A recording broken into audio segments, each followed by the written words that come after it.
Hey guys, what's up? I'm Erin and welcome back to the channel. How much of my income should I be saving? I feel like this is a question we've all asked ourselves over and over again, but there isn't a perfect answer. It depends on your income and how you invest, when you plan to retire, and what kind of lifestyle you want.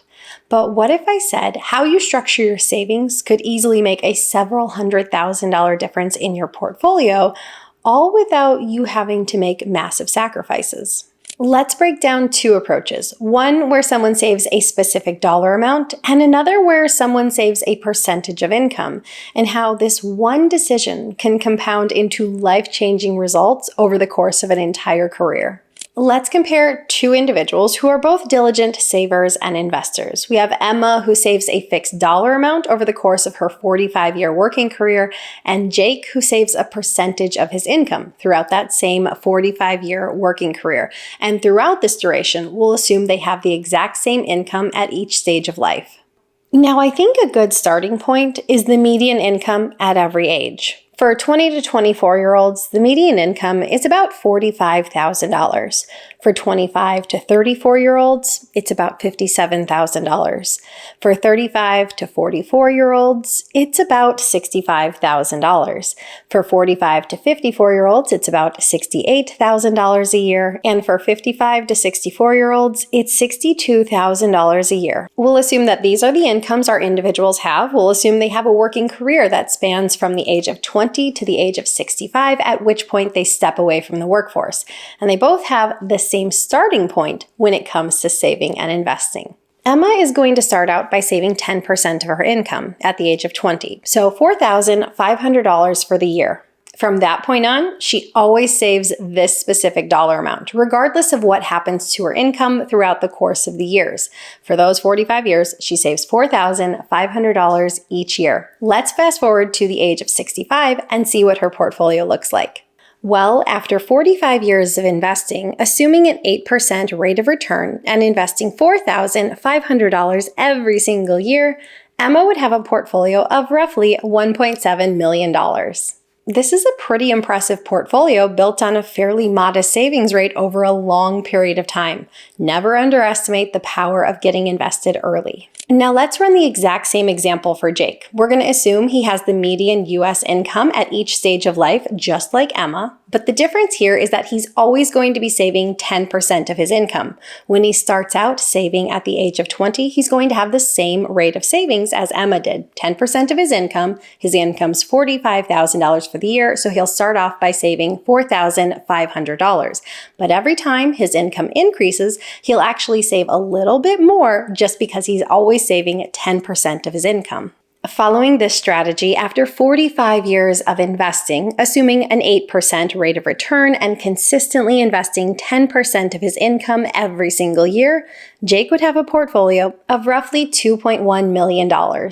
Again, this is a really impressive portfolio built on a fairly modest savings rate over a really long time horizon. And I think the really crucial thing to focus on here is that Jake is going into retirement with a portfolio that is nearly $400,000 larger than Emma's, and that can be pretty powerful. But the ending account balance isn't the full story. Because for each of these individuals, both Emma and Jake, they each worked for 45 years earning an income, diligently putting something aside for saving and investing, building up a portfolio that eventually allowed them to step away from the workforce. Along the way, they had the same exact income, but Emma put a lesser total dollar amount in investments, so that gave her greater spending power throughout her working career. Let's explore whether this spending power difference justifies a $400,000 retirement gap. Remember that Emma and Jake had the exact same income throughout the course of their working career. They each started out saving the exact same amount. Emma stuck with saving $4,500 a year, and Jake continued to save 10% of his income. So, as their incomes increased, each of them got to increase their lifestyle.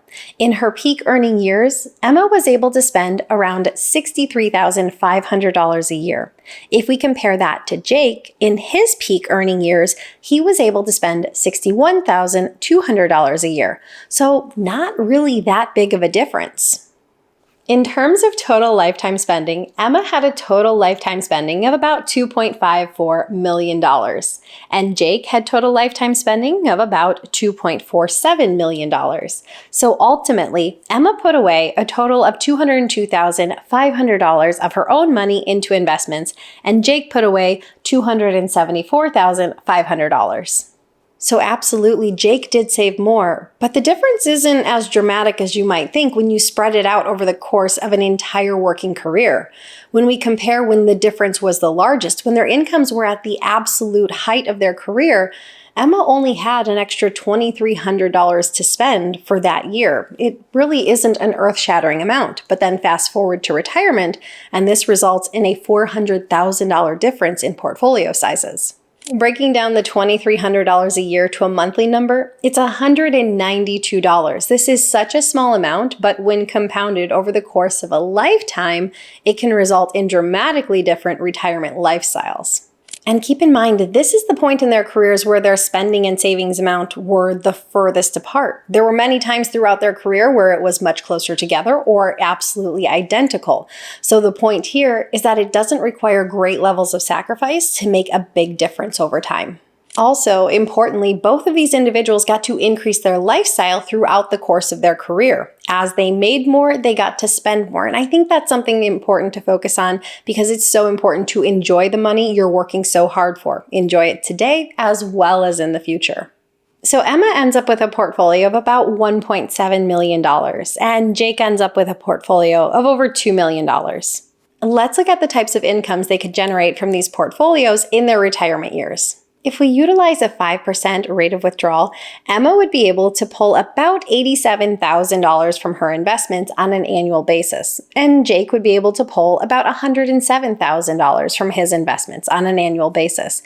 So ultimately, they end up with a $20,000 difference in annual income that their portfolios could provide. An additional $20,000 a year in income in retirement is pretty impressive, especially when you consider that there were years where these two individuals had the exact same savings rate. There were times when Jake was saving maybe $50 a month more, $100 a month more, or at its peak, $200 a month more. But still, both of these portfolios are pretty impressive. And I think it's safe to say, based on their pre-retirement income levels, either of these portfolios would sustain these individuals pretty well in retirement, especially when you consider potentially other income sources, maybe Social Security, maybe a pension, maybe they have a partner or a spouse who also brings an income into the household. I do really think it's interesting that one small decision made at the start of your career, whether you save a set dollar amount or a set percentage of your income, can turn into such a difference decades down the road. This reminds me of the 1 degree rule in aviation. If a plane takes off from New York bound for London, but is 1 degree off course, it could end up landing in Paris, France. This small adjustment may seem insignificant at first, but spread out over time, it can lead to a drastically different destination. That's exactly what happens with money. A small tweak in savings habits, investment choices, or lifestyle adjustments can turn into hundreds of thousands of dollars in retirement income. The key takeaway is small habits matter. They compound over time and they could lead to ultimately having a financially stressed retirement or a retirement where you feel financially secure. So what is it for you? Do you save a set percentage of your income or do you save a set dollar amount? Leave your thoughts in a comment down below. I post new videos every single week. If you got anything at all out of this one, please give it a like. If you're new here, please consider subscribing, or if you know of someone who might get something out of this type of content, please consider sharing. I'll see you soon.